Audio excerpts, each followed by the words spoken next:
বীরভূমের পণ্ডিতপুর শ্রী শ্রী রামকৃষ্ণ আশ্রমের স্বামী বিবেকানন্দের ১৬২তম জন্মতিথি নানা অনুষ্ঠানের মধ্য দিয়ে উদযাপিত হল।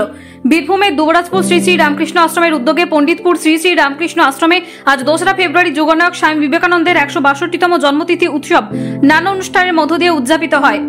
সকালে ব্রত তীর্থ ইনস্টিটিউশনের কচি কাচাদের নিয়ে প্রভাত ফেরি, দুপুরে অনুষ্ঠিত হয় ধর্ম আলোচনা সভা। পৌরোহিত্য করেন বরানগর শ্রী শ্রী রামকৃষ্ণ আশ্রমের সংঘপতি স্বামী গৌরানন্দ মহারাজ। স্বামীজিকে আরও কেন প্রয়োজন এই বিষয়ে আলোচনায় বক্তব্য রাখেন শিক্ষক সোমনাথ মুখোপাধ্যায়, অধ্যাপক ডক্টর রবীন ঘোষ। অনুষ্ঠানের মুখ কথা এবং ওই আশ্রমের আগামী পথ চলার পরিকল্পনার কথা তুলে ধরেন দুবরাজপুর শ্রী শ্রী রামকৃষ্ণ আশ্রমের শীর্ষ সেবক স্বামী সত্য শিবানন্দ মহারাজ। উপস্থিত ছিলেন পণ্ডিতপুর শ্রী শ্রী রামকৃষ্ণ আশ্রমের সম্পাদক স্বামী শারদা আত্মানন্দ মহারাজ, ব্রহ্মচারী অমৃত চৈতন্য, বিশিষ্ট সমাজসেবী শৈলেন মাহাতা সহ বহু জ্ঞানীগুণী ব্যক্তিত্ব। এদিন ১০০ জন দুস্থদের মধ্যে কম্বল বিতরণ করা হয়। দুপুরে হাজার হাজার ভক্ত খিচুড়ি প্রসাদ গ্রহণ করেন।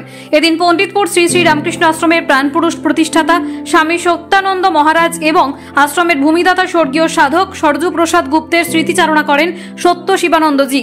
কথায় কবিতায় সঙ্গীতে সারাদিন আশ্রম প্রাঙ্গণ ছিল উৎসব মুখর। দুবরাজপুর থেকে জয়ন্ত মণ্ডলের রিপোর্ট, বীরভূম। স্বামী বিবেকানন্দের একটা জায়গায় একটা কথা, এটা বলার আগে একটা ভূমিকা বলেছি।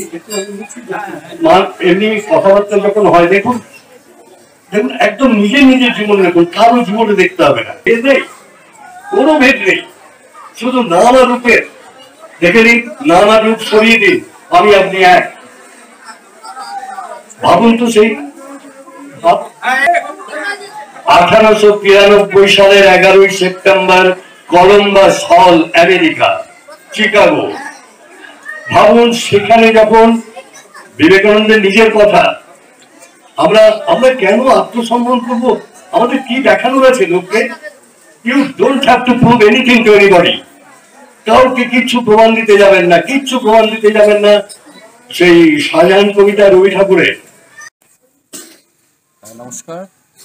আজকে আমাদের পণ্ডিতপুর শ্রী শ্রী রামকৃষ্ণ আশ্রমে স্বামী বিবেকানন্দের ১৬২তম আবির্ভাব তিথি মহোৎসব সাড়ম্বরে পালিত হচ্ছে। প্রতি বছর আমরা দিনটিকে সাড়ম্বরে শ্রদ্ধার সঙ্গে পালন করে থাকি। এই উপলক্ষে সকালে আজকে আমাদের স্কুলের বিদ্যার্থী ভবনের এবং স্কুলের ছাত্রছাত্রী নিয়ে একটা বর্ণাঢ্য প্রভাত ফেরি বের হয়েছে।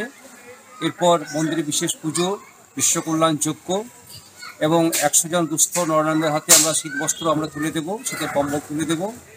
দুপুরে ভক্ত সেবা আছে, প্রায় ৩০০০ মানুষকে আমরা বসে প্রশিক্ষণ ব্যবস্থা করেছি এবং স্বামীজির উপরে আলোচনা সভার আয়োজন করা হয়েছে, ধর্মসভার আয়োজন করা হয়েছে। আর আজকে এই সমগ্র অনুষ্ঠানটির পৌরোহিত্য করছেন বরানগর শ্রী রামকৃষ্ণ আশ্রমের সংঘপতি পূজ্যপাদ সেবক শ্রী গৌরানন্দ মহারাজ। এছাড়াও শহরের বিশিষ্ট মানুষেরা, এলাকার মানুষেরা উপস্থিত থাকবেন। আমরা সকলকে আহ্বান করছি আজকে অনুষ্ঠানে যোগদান করার জন্যে এবং স্বামীজির যে বিশ্বজনীন যে বার্তা, সৌভাতৃত্বের বার্তা, সেই বার্তা আমরা আজকে পৌঁছে দেবো এই অনুষ্ঠানের মধ্যে।